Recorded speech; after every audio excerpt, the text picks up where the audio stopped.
You know, it only makes sense that a commercial turned into a movie would become a movie turned into a commercial. So Space Jam: A New Legacy is directed by Michael D. Lee and sees LeBron James, played by LeBron James, sucked into a Warner Brothers server where his son has been kidnapped by the Warner Brothers algorithm, Algorithm, played by Don Cheadle. And in order to get his son back, LeBron must beat Algorithm at a game of basketball with a team made up of the Looney Tunes. Now, I'm nothing special. Yeah, I grew up with Space Jam. I'm not the biggest fan of it, but even still, I own it on Blu-ray. If you embrace this movie and embrace the insane looniness, no pun intended, of this movie, I think it can be a lot of fun. I mean, the Looney Tunes live in the center of the earth where they suck in Michael Jordan, to none of Michael Jordan's friends' disappointment. You think Michael's alright? Boy, I hate to leave him like this. Because aliens of a planet of Mora Mountain want to enslave the Looney Tunes for their entertainment act of their amusement park. It didn't win any Oscars. But going into Space Jam: A New Legacy, I'm not expecting high quality art, to be honest. But some of the trailers look kind of fun. The Looney Tunes going into various Warner Brothers movies. I thought, okay, that could be pretty decent. I think I could have fun with that. And I don't care about sports, so I didn't know anything about LeBron James going in. I have no bias against LeBron James, like apparently a lot of people do that I've been seeing online. So how is LeBron James compared to Michael Jordan? He's a little bit better of an actor than Michael Jordan was. He's not great. In fact, he's kind of the weakest link of this movie. Except for, I will give him credit where credit is due, when he's doing the voiceovers for the animated segments that are in this movie when he's in the Looney Tunes world. I actually think he does a pretty decent job. His best acting is in those segments when he's just given voiceover as this cartoon character.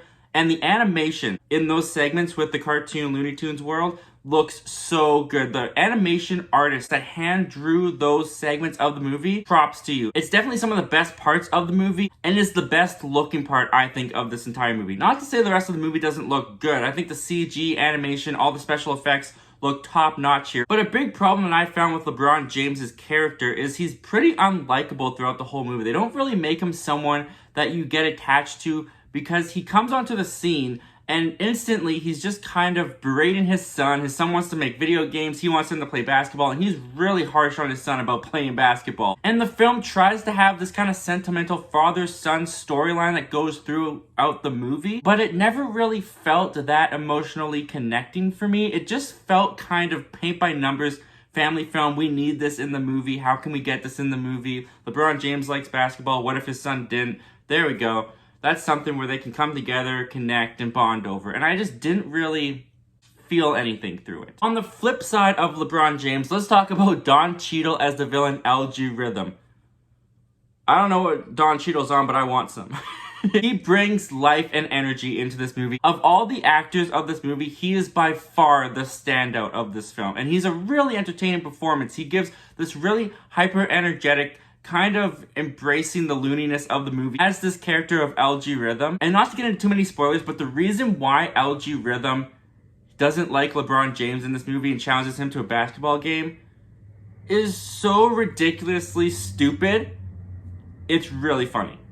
But of course, the big stars of this movie are the Looney Tunes themselves, Bugs Bunny and the whole gang. And when it comes to the Looney Tunes in this movie, first of all, this movie is 2 hours long, and the Looney Tunes, I felt, came in way too late into this movie. I feel like we spent way too much time setting up LeBron James and his family drama before we even got to Looney Tunes and saw Bugs Bunny on screen. I mean, in the first Space Jam movie, we're introduced to Michael Jordan and his legacy and the setup of this movie in the first 10 minutes. I'm pretty sure before the Looney Tunes even show up in this movie, it's like half an hour into the movie. But when they do enter the movie, they're fun. They're the Looney Tunes. I grew up watching the Bugs Bunny and Tweety show. I'm familiar with the Looney Tunes, and I'm sure everyone in the universe is familiar with the Looney Tunes. And they're really fun in this movie. They're loony, they're goofy, they have some bits that are kind of funny, and the way that they incorporate the Looney Tunes into Warner Brothers franchise movies can be a lot of fun, actually. Yeah, this movie does come across as you just watching Warner Brothers kind of gloat and pander to you how many movies they have and what you should go home and watch next. And there actually weren't too many Looney Tunes incorporated into Warner Brothers movies that I was expecting. I expected a lot more than this movie gave. But I also didn't find that they were jokes that were that strong. Like, I got a little chuckle out of them, but they weren't anything that had me rolling on the floor laughing or something that I would, like,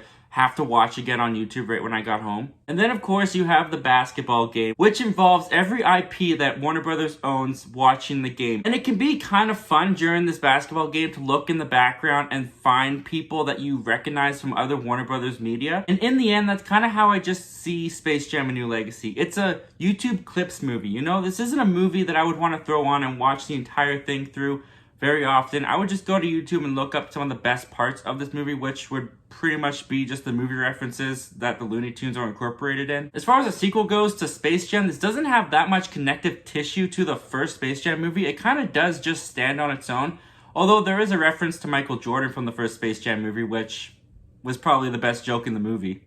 Overall, I kind of feel about Space Jam: A New Legacy how I feel about the original Space Jam. When I embraced the looniness of it, I did have fun with the movie, but it's not really a movie that I feel like I have to watch again. I think one and done is pretty much how I feel about Space Jam: A New Legacy. I could recommend checking out Space Jam: A New Legacy, but if you didn't really care about the original Space Jam movie, you didn't grow up with it, and you didn't particularly like it, then I would go on and slam the door right in the face of Space Jam: A New Legacy, because I don't really think you're gonna have a great time with this one either. What did you guys think of Space Jam: A New Legacy? Comment down below, let me know. I wanna know all your thoughts and opinions about this movie. As always, you guys, thank you so much for clicking on this video and checking out my channel. If you like all things movie, TV, and entertainment, why don't you go on and click that subscribe button, click that notification bell, all that YouTube stuff. And I hope to see you guys again real soon.